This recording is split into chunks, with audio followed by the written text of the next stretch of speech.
Agotado el punto, tiene la palabra el senador Encines.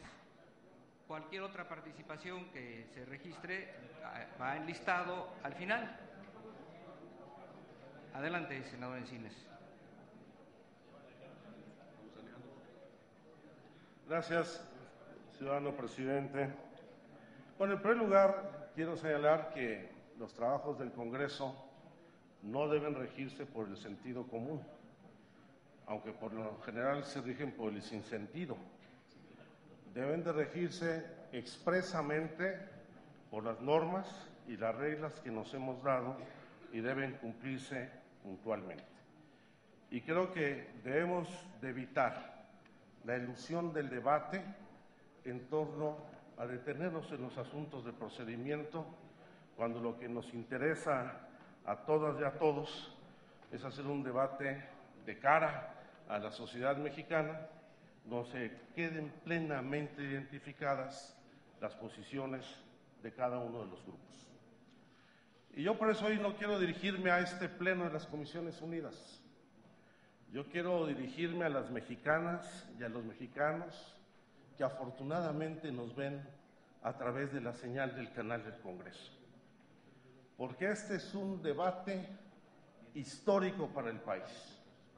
Es un momento de definiciones fundamentales en donde, como lo hemos visto, sale a relucir lo mejor y lo peor de los individuos, sale a relucir desde el argumento fácil hasta la demagogia y la mentira. Y yo creo que justamente si queremos un debate en serio, debemos de ubicar el verdadero alcance de esta reforma, que hace ver a la iniciativa de Peña Nieto como una iniciativa de avanzada.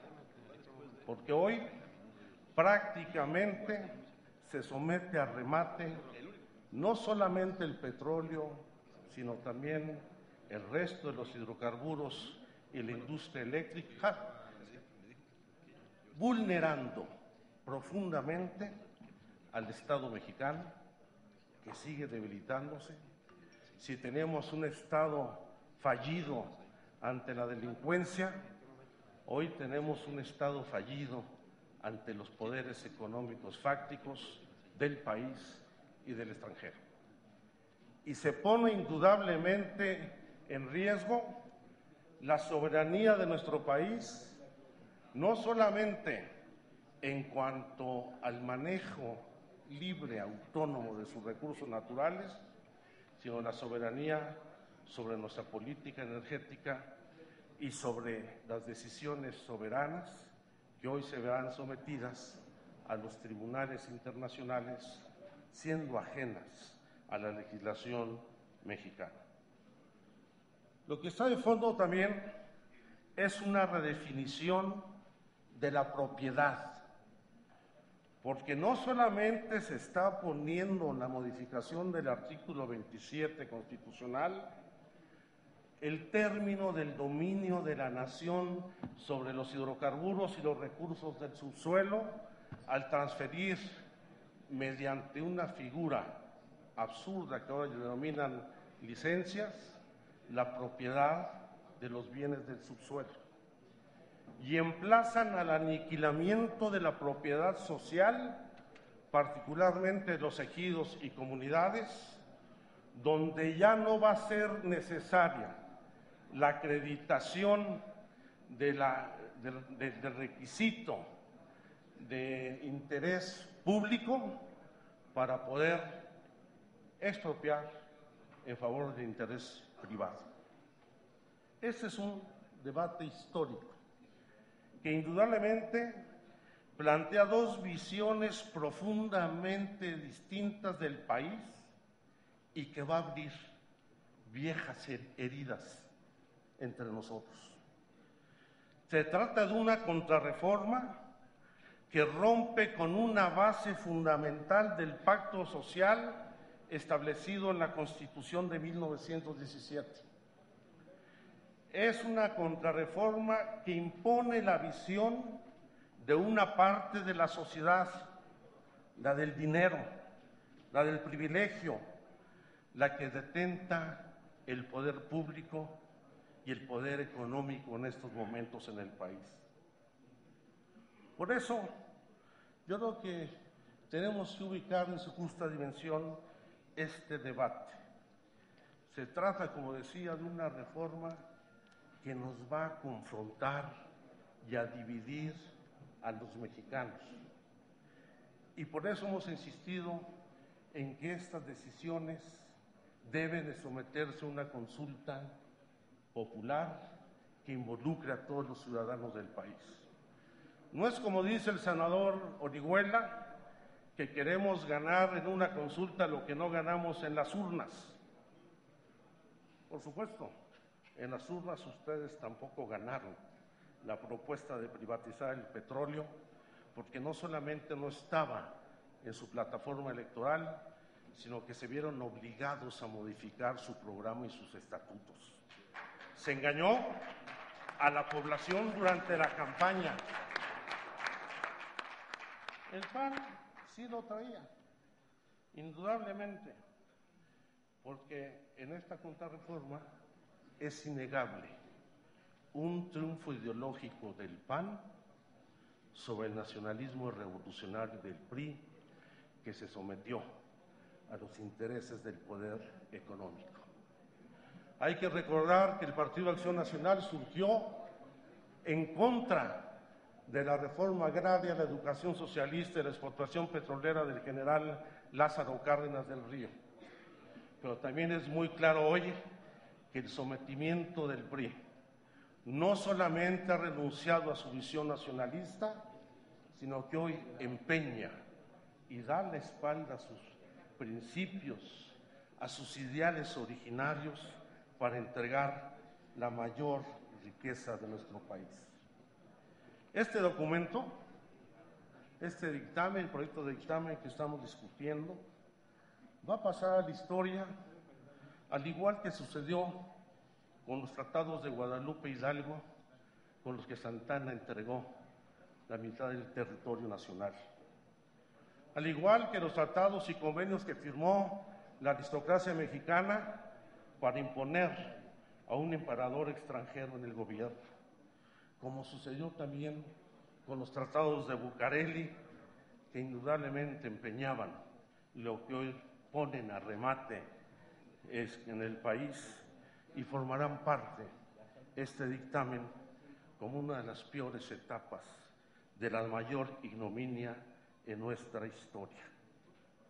Ahora sí, enfrentamos un verdadero gobierno de coalición que pretende hacer de la política energética un gran negocio.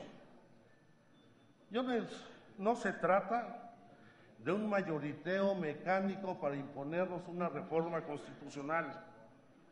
Se trata innegablemente de una reconfiguración del poder público y del poder económico, en donde cada quien ocupará el lugar que les corresponde en la historia. Es inaceptable cómo en el artículo 25 constitucional mantienen el carácter inalienable, imprescriptible que se otorga al petróleo y a los hidrocarburos.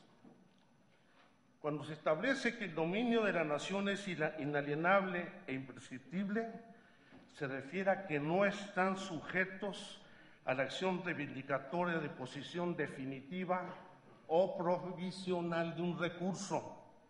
Esto quiere decir que los particulares no pueden adquirir derechos reales sobre los recursos.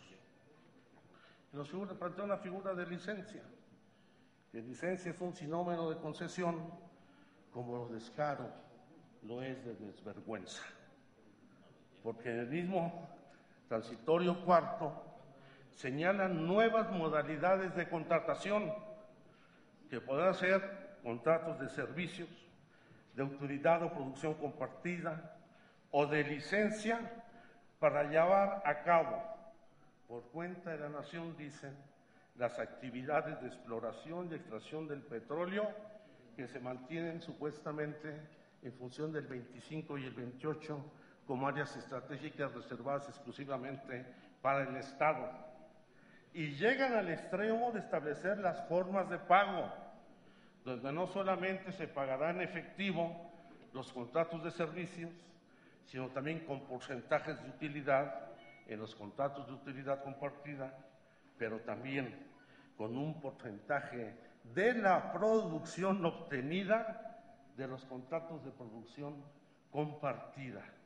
Esto significa que va a haber una transmisión onerosa de los hidrocarburos una vez que hayan sido extraídos del subsuelo en favor de particulares, llegándose al extremo en el pago por producción a que los particulares van a extraer, van a exportar el crudo mexicano, que era una actividad reservada exclusivamente a la nación.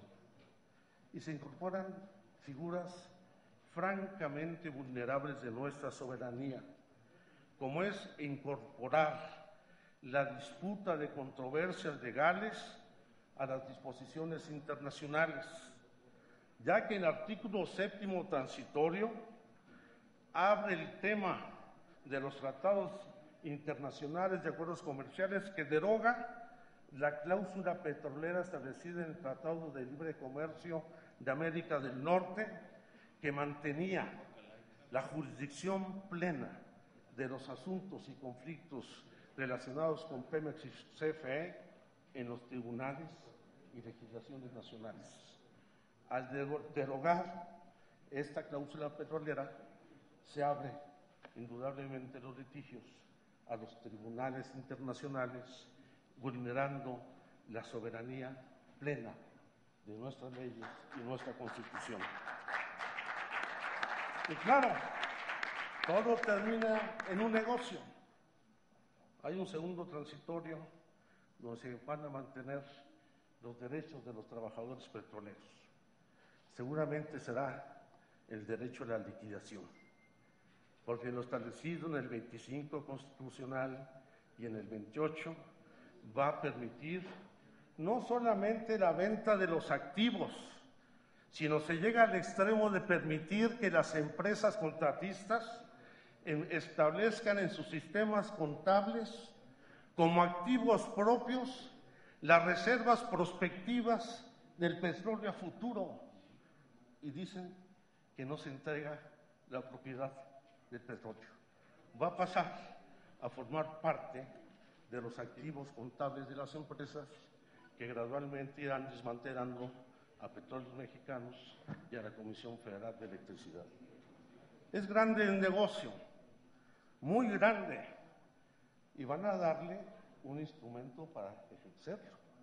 Este fideicomiso, Fondo Mexicano del Petróleo, que administrará el Banco de México, será un fondo público en donde la Secretaría de Hacienda realizará las acciones directamente para la constitución y funcionamiento de un fideicomiso que no estará sujeto a las reglas de control fiscal y presupuestal, sino con un manejo plenamente discrecional, en donde 3 funcionarios del gobierno en turno y los 2 particulares, seguramente del gobierno, van a administrar esos recursos para hacer preservar un modelo bipartidista, utilizando los recursos que hoy son de la nación para preservarse en el poder. Yo no entiendo tantas intervenciones con las que hemos escuchado aquí.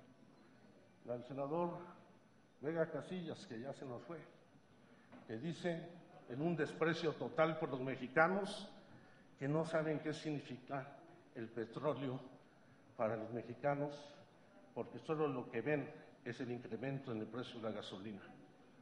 Hay que señalar primero que el 82% de los mexicanos no tienen vehículo y no compran gasolina, pagan el transporte público que se encarece. Pero bien saben los mexicanos que esos recursos representan la educación pública, la salud pública, la infraestructura en agua, en transporte, en drenaje, que es lo que se va a perder hoy. Y esos 4 de cada 10 pesos que aporta Pemex al erario público, que hoy se transferirán a particulares, lo van a pagar los mexicanos con los nuevos impuestos que se imponen. O lo que dice el senador Pablo Escudero y también el senador Orihuela en este recuento de agravios y desastres de Pemex, si no es más que el recuento de sus propias incapacidades. Si hoy no hay refinerías, es que porque Pemex decidió deliberadamente no construir nuevas, y los gobiernos del PAN no pudieron acabar ni siquiera una barda en el municipio de Tula. No es porque no haya tecnología y recursos para aprovechar el gas natural, porque fueron más jugosos los negocios en los gobiernos del PAN, trayendo gas natural desde Perú en buques tanque, en lugar de construir un oleoducto de 100 kilómetros a los Estados Unidos, que hubiera abaratado los costos del gas natural por lo menos en un 80%. Y no nos vengan hoy a decir quienes corrompieron a Pemex, que han sido los gobiernos del PRI y del PAN, que esta privatización es para acabar con la corrupción, cuando los corruptos han sido ustedes mismos, porque el presidente del Comité de Administración de Pemex siempre ha sido el presidente de la República. Eso es lo que hay que decirle a las mexicanas y a los mexicanos. Muchas gracias, señor senador. Le toca el uso de la palabra a favor al senador Jorge Luis Lavalle. Hasta por 10 minutos.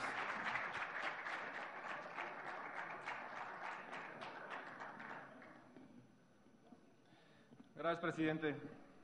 Saludo con respeto a todas mis compañeras y compañeros senadores que estamos reunidos en esta tarde. Respeto también todas las diferentes visiones, todas las diferentes voces que no solamente hemos escuchado aquí en este día, sino que tuvimos la oportunidad de escuchar también a través de los diferentes foros que se hicieron no solamente aquí en el Senado de la República, sino también en los foros que nuestros compañeros senadores del PRD organizaron en otra sede, pero que también seguimos con especial atención. También todos los comentarios, y creo que este es un debate pues que no tiene ni días, ni semanas, ni meses, creo que es un debate que tiene años. Y al día de hoy, pues yo creo que todo esto debe de aportar. Creo que cada una de las diferentes propuestas, cada una de las diferentes voces ha tenido argumentos que podrían perfectamente ayudarnos a todos a construir la mejor reforma energética que este país necesita. Al momento hemos escuchado 3 propuestas, 3 visiones, tres proyectos, cada uno con sus diferentes coincidencias, pero también con importantes diferencias. Pero creo que la principal coincidencia que tenemos, además de que pues creo que queda perfectamente claro en todas las propuestas de que aquí nadie habla de privatizar a Pemex, de privatizar el petróleo, creo que la principal coincidencia que tenemos es precisamente el no hacer nada. Hoy nos encontramos ante una coyuntura muy importante en el sector energético mexicano. Tenemos una grande área de oportunidad que podría beneficiar a los mexicanos de hoy y también a los mexicanos del futuro, pero también tenemos grandes amenazas y por ello tenemos que tener la responsabilidad y la visión de no solamente pensar en el ayer, pensar también en el hoy y pensemos también en el futuro. Por ello el objetivo principal de esta reforma es generar confianza, es generar certidumbre, no solamente a los involucrados en el sector energético, sino a todos los mexicanos. La propuesta del PAN, como bien comentaba hace un momento en su intervención mi compañero el senador Vega Casillas, representa un modelo energético. Va mucho más allá de hablar a una modificación a la Constitución, mucho más allá de crear o modificar leyes secundarias, sino un modelo energético que funcione, que dé resultados para México.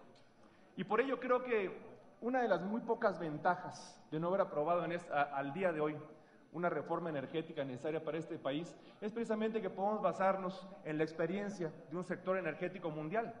No somos los únicos que tenemos petróleo en este planeta.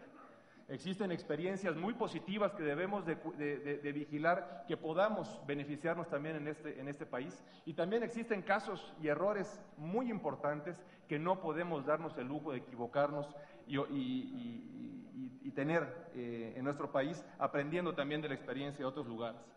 Por ello, este modelo energético que planteamos, pues yo me gustaría resumirlo a 5 ejes fundamentales, que son los más importantes para que funcione el modelo y le dé resultados a nuestro país.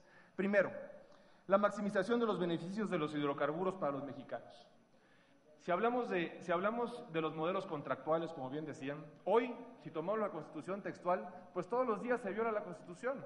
Necesitamos, a través de nuestra Carta Magna, dar seguridad, dar confianza y dar condiciones que permitan que nuestro Estado mexicano opere de manera eficiente para beneficio del Estado y de todos los mexicanos. Por ello, de lo que se trata los modelos contractuales es precisamente de poder dotar al Estado mexicano de las herramientas jurídicas contractuales para poder garantizar las mejores condiciones para aprovechar los bienes de la nación. En todo momento, de hecho, pues también aquí haciendo una alusión al tema que comentaban de que no se habla del tema de los registros contables, de hecho sí se habla en esta propuesta, particularmente en el último renglón del artículo 27, donde dice, y cito textual, en cualquier caso, los hidrocarburos en el subsuelo son propiedad de la nación y así deberá firmarse en todas las asignaciones y contratos. Aquí está escrito, y bueno, y yo creo que vamos a hablar de la reforma, que es la que tenemos todos en este momento en nuestros escaños. Número 2, el fortalecimiento de Pemex y CFE, crear empresas públicas que realmente maximicen y cuiden y vigilen los beneficios del sector energético para todos los mexicanos. Tenemos un sector energético muy poderoso, tenemos grandes empresas en nuestro sector energético, y lo que requerimos es hacerlas fuertes, pero que funcionen como empresas, que en ningún momento el gobierno quiera hacer empresa y que en todo momento la empresa pública nos garantice que va a ser eficiente y va a maximizar los beneficios para todos y cada uno de los mexicanos. Número 3, yo creo que este es el eje fundamental del modelo energético que planteamos, porque es lo que va a generar más confianza, los reguladores. Necesitamos árbitros fuertes, árbitros que garanticen precisamente que va a haber condiciones equitativas, condiciones justas, que garanticen confianza también de que todo y cada uno de lo que sea, y cada cosa que se haga en el sector energético pueda haber siempre un árbitro que va a estar respondiendo y vigilando las mejores condiciones para el Estado. 4, sustentabilidad y medio ambiente. En una reforma de esta naturaleza, donde hablamos de hidrocarburos, no solamente se trata de hidrocarburos en sí, esta reforma es mucho más que petróleo y gas. Es una reforma que habla de nuestro sector energético, de un mercado energético que también tenemos que ver a futuro, con la implementación y el cuidado de ir migrando nuestras matrices energéticas hacia energías limpias, ir migrando nuestra matriz energética hacia energías renovables y finalmente poderle garantizar a los mexicanos del futuro no solamente que vamos a contar con la seguridad energética para que todos puedan satisfacer sus necesidades, sino que también vamos a cuidar y vigilar en todo momento el medio ambiente. Y por último, un tema fundamental de esta reforma para que este modelo dé resultados, en términos de transparencia y rendición de cuentas. El primer eje fundamental definitivamente vuelven a ser los reguladores, que van a garantizar que todos los procesos de contratación y todos los procesos que se lleven a cabo de carácter económico, hay un árbitro independientemente del gobierno que pueda garantizarnos que esto no solamente va a ser hecho con transparencia, sino bajo todos los estándares de las mejores prácticas y de la ley energética. Y por último, el Fondo Mexicano del Petróleo. Esto, de hecho, es una coincidencia que tenemos y que presentamos en nuestras propuestas en su momento con nuestros compañeros senadores del PRD, que es lo que le va a dar transparencia a la renta petrolera. No queremos en ningún momento que la renta petrolera se siga yendo al gasto corriente. Queremos que la renta petrolera no solamente sea disfrutada por los mexicanos de hoy, queremos que esa renta petrolera también sea disfrutada por los mexicanos del futuro. Hay que recordar que el potencial económico energético que tenemos, estamos hablando de recursos no renovables, que algún día se van a acabar, o por lo menos van a perder su valor. Y sería injusto determinar que esa riqueza petrolera se vaya año con año al presupuesto de egresos a la Federación. Tenemos que guardar para los mexicanos del futuro, para que ellos también puedan gozar de esto y además, pues poder etiquetarlo a ejes estratégicos. ¿Con qué objeto, senador? ¿Le pueden dar sonido al escaño? Con el objeto de inscribirme para rectificar hechos de lo que está hablando el señor orador. Ok, se le inscribe al final de la lista como se acordó. Claro que sí.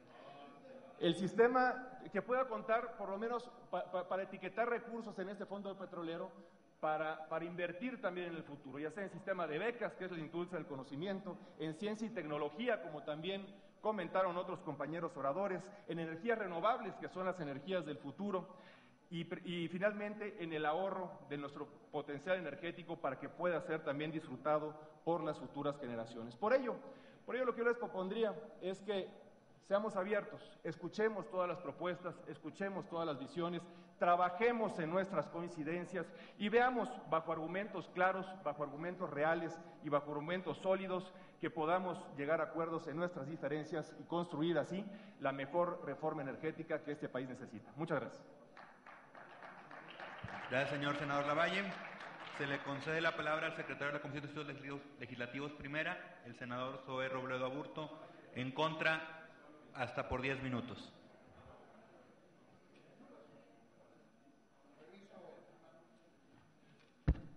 Con el permiso de la mesa directiva, compañeras, compañeros senadores, es triste ver que este debate empiece a encauzarse, a hacer un desfile en donde la mentira se presenta disfrazada de verdad y la verdad está siendo acusada de mentira. En este debate se dirá, ya se ha dicho, que la reforma tiene el blindaje de la legitimidad de los votos, del mandato electoral. Es falso. Esta reforma no tiene legitimidad de origen, ya que no cuenta con un mandato electoral. Los senadores del PRI deben de saber y conocer muy bien los 266 compromisos que el entonces candidato Peña Nieto firmó durante su campaña, en una tradición que además ha sido muy imitada de dar por muerta el valor de la palabra de los políticos y dar por hecho que los políticos tenemos que firmar compromisos y ante notario público para que sean estos realidad. Firmó 266 compromisos. Uno de ellos dice solamente que firmó el 25 de abril una reforma energética para disminuir tarifas eléctricas a beneficio de la población. No se necesita reformar la Constitución para hacer válido y para hacer realidad ese compromiso. Se dirá y se ha dicho que esta es una reforma que retoma ideas del general Lázaro Cárdenas. Falso también. La evolución del pensamiento de Lázaro Cárdenas lo llevó a escribirle una carta a Jesús Reyes Heroles en 1968, en la que le dijo: dadas las tendencias acumulativas de los grandes capitales privados y sus correlaciones con los monopolios internacionales, está en su origen y en su esencia acaparar y explotar riquezas naturales de los territorios ajenos, sobre todo de los recursos no renovables, y agotándolos a la par que la fuerza humana del trabajo. Al amparo de concesiones y privilegios se forman estatutos de excepción extraterritorial violatorios de la soberanía. Fíjense, 64 palabras del general Cárdenas son suficientes para derrumbar por completo una de las campañas mediáticas y de spots más costosas que ha tenido el gobierno de la República y, por cierto, de las más ineficientes, porque los estudios de opinión siguen manteniendo la misma posición desde hace 18 años de los mexicanos en contra de la inversión privada en los energéticos. La mentira, pues, repetida 1000 veces, que bueno, no se convirtió en verdad. Se dirá y se ha dicho que esta no es una privatización. Otra vez falso. ¿Cómo definir la apertura para celebrar contratos con capital privado? Se dirá que no se privatiza el petróleo, pero sí se privatizan sus actividades. Privatizar es transferir una empresa o una actividad pública al sector privado, así de claro. Vayan al diccionario de la Real Academia de la Lengua. No hay interpretación en este hecho. Se dirá también, y ya se ha dicho, que este es un tema que se ha debatido y discutido durante muchos años y durante mucho tiempo. Bueno, ahí quizá hay algo de realidad. Yo estoy seguro que los ánimos de privatizar el petróleo mexicano iniciaron un día, el 19 de marzo de 1938, un día después de la expropiación. Estoy seguro que ya había mexicanos que querían revertir esa decisión del general Lázaro Cárdenas. Pero hay que decir que es cierto que los políticos lo hemos debatido, es cierto que voces de expertos, académicos, lo han hecho. Sin embargo, yo les pregunto, ¿cuándo se le ha consultado a la población sobre este tema? Hay que reconocer, compañeros y compañeras, que cuando se escucha a los ciudadanos se toman buenas decisiones y sin duda los expertos, los foros aportan elementos de detalle que pueden ser valiosos, pero la decisión es fundamentalmente política, porque tiene que ver con el futuro de nuestro país, con la viabilidad que puede tener México. Por eso no puede sustituirse la voz y el mandato del pueblo de México, que está expresada en la opinión de muchos estudios, y compararla con la opinión de medio centenar de especialistas. La consulta que en el PRD hemos solicitado e impulsado nos ayudaría enormemente a solventar esta disyuntiva que es inocultable. El señor senador presidente de la Comisión de Energía tituló el 23 de septiembre un artículo en el periódico Reforma con el título «La nación tiene la palabra». Bueno, entonces démosle la palabra a la nación y legislemos el tema energético solamente cuando se les haya consultado a las y los mexicanos a partir de su derecho consagrado en el artículo 35 de la Constitución. Se dirá también, y ya se ha dicho, que los senadores del PRD solo queremos obstaculizar este debate, que no tenemos propuesta y que estamos casados con el no. Otra vez, es falso. Hay una propuesta de reforma del sector energético que no incluye la reforma a la Constitución, es una iniciativa de reforma a 12 leyes y la creación de una más, que lo que ocurre es que no se quiso debatir en esta reunión de Comisiones Unidas, porque otra vez, cuando nos conviene, somos amantes del reglamento del Senado y cuando no, siempre consideramos que el acuerdo está por encima del reglamento. No se quiso discutir la iniciativa de reforma del PRD, no se está discutiendo y eso es muy lamentable porque hace que nuestro debate pierda un elemento fundamental, que es el de la pluralidad. Finalmente, también se dirá y se ha dicho que esta es una reforma que beneficiará a miles y a millones de mexicanos.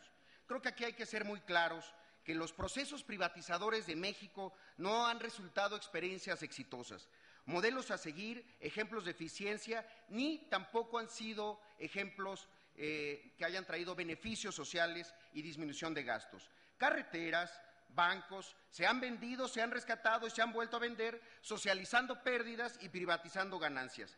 Recordemos todos estos ejemplos antes de promover nuevas privatizaciones. La propuesta de reforma al artículo 28 constitucional elimina al petróleo y la electricidad como áreas estratégicas reservadas exclusivamente al Estado. Es una insensatez monumental. Yo les pregunto a los señores senadores que hablan con mucho conocimiento de los casos internacionales, que nos digan en qué país del mundo ha dejado de ser estratégico el petróleo y la energía eléctrica.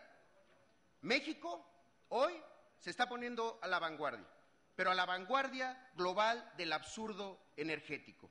Eso es lo que están proponiendo los promotores de esta reforma. Y esa modificación por sí sola significaría hacer prosperar que los activos de Pemex y de CFE se puedan perder. Así de claro y así de simple, le pese a quien le pese. Hay que recordar que así fue justamente como inició la privatización de teléfonos, la banca, la televisión, las carreteras, los ferrocarriles, el agua. Y hay suficientes evidencias de que esto no trajo mayor cobertura ni mejores tarifas. Es una falsedad lo que se está aquí planteando. Se dirá, pues, y se ha dicho que la reforma es finalmente sustentable y que es responsable en materia ambiental.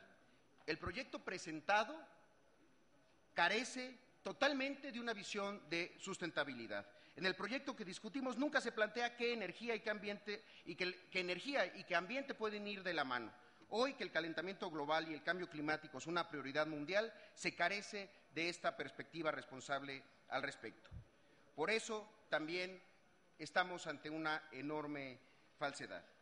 Finalmente, compañeras y compañeros, hay que recordar que el general Lázaro Cárdenas pasó a la historia por su decisión de salvaguardar nuestra soberanía, nuestros recursos naturales y nuestro futuro. Y lo hizo bien, y por eso hoy lo recordamos. Piénselo bien por eso, señoras y señores senadores, antes de dar un voto a esta reforma, porque también nosotros pasaremos a la historia, porque de este juicio nadie va a quedar excluido. Quisiera solamente a los compañeros senadores del PAN permitirme leerles un documento que encontré y que me parece valiosísimo en este debate. Porque hace unos días un senador que yo respeto mucho, el senador Rufo, el protagonista de la transición y la alternancia electoral en nuestro país en un gobierno estatal, señaló que él podía reunir a los 44 senadores que se necesitan para detener esta reforma en el Pleno. Llamó y dijo que había este número mágico, el senador Rufo. Por eso, compañeros del PAN, quiero leerles esta carta de Manuel Gómez Morín, a quien le entregamos este año la medalla Belisario Domínguez, que le escribió a José Vasconcelos en 1928. Y le dice: se necesita para hacer una vida democrática en México la organización durable y el trabajo permanente de grupos que puedan adquirir fuerza bastante para imponerse al medio corrompido y a la deslealtad del llamado mismo. Además, formar grupos perdurables no quiere decir que forzosamente tendrá que ser grupos transaccionistas, como usted dice. Yo puedo no transigir con usted en 100 cosas y criticarle y proclamar que no estoy de acuerdo con su acción, sin ponerme por ello en condiciones que haga a usted precisa la lucha violenta conmigo, y el hecho de que los dos subsistamos y de que yo viva y mantenga mi opinión al mismo tiempo que usted viva y mantenga la suya y aún le imponga, no implica forzosamente una transacción. Pero más ardientemente deseo todavía que sea tiempo de adoptar otro camino que el ya iniciado y que sin rehuir a responsabilidades, sin dejarse llevar por pequeños prejuicios, sin cobardía que se disfrace de impersonalismo o de cualquier otra cosa, tengamos siempre presente la situación real de México. Es cuanto, señor presidente. Muchas gracias, senador Robledo. Continuando con el desahogo de este debate, conforme al registro de oradores, cedo el uso de la palabra al senador Daniel Amador Gaxiola, del Grupo Parlamentario del Partido Revolucionario Institucional, para hablar a favor del dictamen hasta por 10 minutos. Gracias, señor presidente. Sin duda, el pueblo de México está siguiendo muy puntualmente este debate. Por más que se discuta aquí que no es un debate, las posiciones están siendo perfectamente definidas. Tenemos un registro de aproximadamente 40 oradores, más los que se acumulen al término del debate en lo general. Cifras y estadísticas se han escuchado y se seguirán escuchando durante todo el resto del día. Pero ¿qué es lo que quiere escuchar el ciudadano común? ¿Qué es lo que quiere escuchar el ama de casa, el trabajador, el obrero, el maestro en el aula, el vendedor ambulante, el estudiante universitario, el egresado de la universidad que no encuentra trabajo, las madres solteras, los ancianos, adultos mayores en mucha marginación o en marginación plena? Sí hay un gran debate por la reforma energética, como ha habido otros de reformas anteriores. Pero ¿dónde y cuál es en realidad el reflejo que tiene nuestro país en su desarrollo, en su economía, en sus diversos contrastes sociales? La defensa del petróleo a ultranza como soberanía de la nación. Sin duda, el petróleo deberá seguir siendo de la nación, porque así se ha establecido y así va a estar consagrado en esta reforma. Las diferentes fuerzas políticas han presentado sus propuestas de reforma. Todas coinciden y coincidimos en que debe darse. En lo que no coincidimos está en los alcances, en la forma o en el fondo. Pero tanto el Partido de la Revolución Democrática como Acción Nacional y mi partido, el PRI, coincidimos en que hay que ir por esta reforma. ¿Hasta dónde deba llegar esta reforma? A seguir anclados en la tercera década del siglo XX,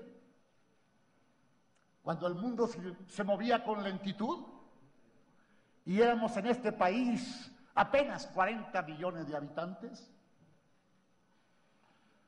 o a poder situarnos en esta casi la mitad de la segunda década del siglo XXI, donde el mundo se mueve a prisa, donde nada se detiene, donde hoy somos 120 millones de mexicanos y en 25 años más seremos aproximadamente 150.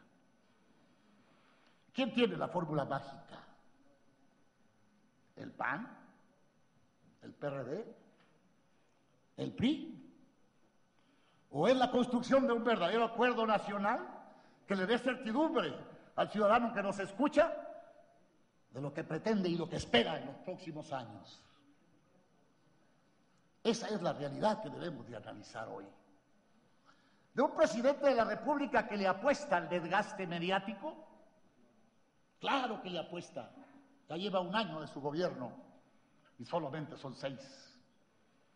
Y tiene que dar esos resultados que le permitan cumplir con esos compromisos que ya aquí también se acaban de mencionar, signados, y donde no hay manera de echar a andar la máquina, de hacer dinero como en los viejos tiempos, para seguir llevando a este país a las crisis recurrentes económicas en las que muchos mexicanos padecimos y padecieron la pérdida de su patrimonio y sus intereses económicos.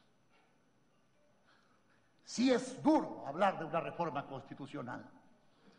Las acabamos de hacer no hace mucho, tan solo en la educativa. Todavía tiene maestros en las calles.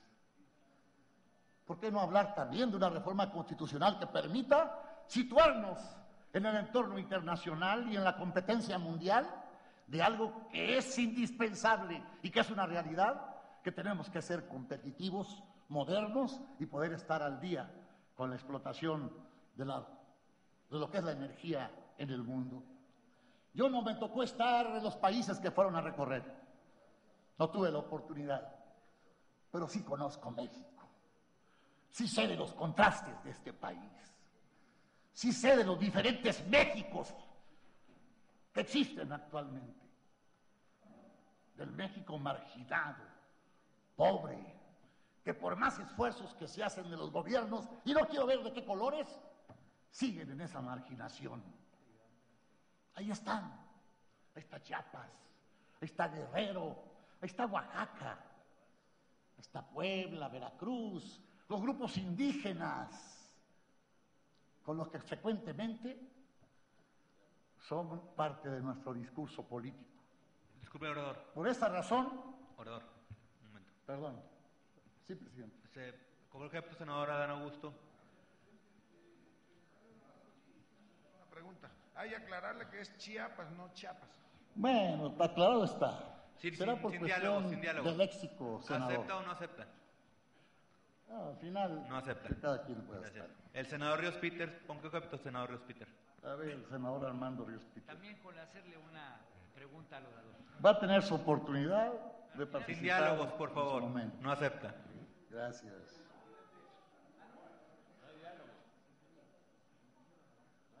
Senador, por favor. ¿Con qué objeto? Sonido en el escaño del senador Mario Delgado. Solicito para que me anoten aclaración de hechos, por favor. Al final, con mucho gusto, lo apuntamos. Continúe, por favor. Muy bien, gracias, presidente. Insisto, el debate se va a dar y sin duda habremos de escuchar a los senadores que acaban de pretender hacer una pregunta, y ahí con toda seguridad también estaremos puntualmente registrando sus intervenciones, y si es necesario hacer algún cuestionamiento, con mucho gusto, si lo permite la mesa y ellos mismos. mantener este país anclado y no dar los pasos que nos lleven verdaderamente a transformarlo, para mí eso sí sería verdaderamente una traición a la patria. No poder entender lo que hoy vivimos y pretender creer que el país habrá de caminar solo, como dicen para mi pueblo, por obra y gracia del Espíritu Santo, pues también es muy complicado. Creo que aquí va a ser clave y fundamental los acuerdos que podamos conseguir. Se pueden decir medias verdades, o verdades completas, o medias mentiras. Que si los trabajadores de Pemex van a sufrir por esta reforma, se ha dicho y se precisa que no tendrán menoscabo de sus derechos y prestaciones. Que si el petróleo se va a vender al extranjero y se va a usufructuar el patrimonio de la nación, también se ha dicho aquí que será rectoría del Estado lo que mandate el artículo 27 y los convenios serán perfectamente revisados. Que la corrupción y la malversación de los acuerdos pudiera ser, también se está trabajando para construir una ley de anticorrupción que nos pueda llevar a la certidumbre de que todo se dé dentro del marco normativo y jurídicamente legal. Y bueno, al final, insisto, está lo que el país y lo que el pueblo quiere: resultados, reformas que lleguen al bolsillo de los ciudadanos. ¿Cuántas universidades públicas en este país están dejando de registrar estudiantes por falta de presupuesto? ¿Cuántos de nuestros cerebros estudiantiles que egresan de sus licenciaturas, maestrías o doctorados no pueden tener la posibilidad de un empleo en México y tienen que ser prácticamente comprados por otras naciones para ya dar los frutos que aquí en México no le pudimos dar? ¿Cómo poder decir que hay que crecer en ciencia y tecnología si no somos capaces de destinar el presupuesto suficiente, porque lamentablemente no tenemos el suficiente? Entonces, esto y más está a debate. Por esa razón, vale la pena lo que estamos haciendo hoy para bien de la nación, y vale la pena este debate, vale la pena que estemos así, coincidiendo y no, y muchas veces arrebatándonos la palabra, y muchas veces cuestionando la intervención de un senador. Claro que hay posiciones contrapuestas, pero ese es el debate. Al final tiene que haber una decisión, por supuesto, tiene que haber una votación. Y esta, y en todas las democracias del mundo, se da en función de quien tiene la mayoría de los votos. No hay otra. Ese es el reflejo democrático y a eso le vamos a apostar. El Partido Revolucionario Institucional a poderle responder a los mexicanos, apoyando al presidente Enrique Peña Nieto en estas reformas que no son otra cosa que búsqueda de la transformación de este país. Gracias, señor presidente, es cuanto. Gracias, senador Amador Gaxiola. Ahora cedo el uso de la palabra al senador Benjamín Robles Montoya, del Grupo Parlamentario del Partido de la Revolución Democrática, para hablar en contra del dictamen hasta por 10 minutos.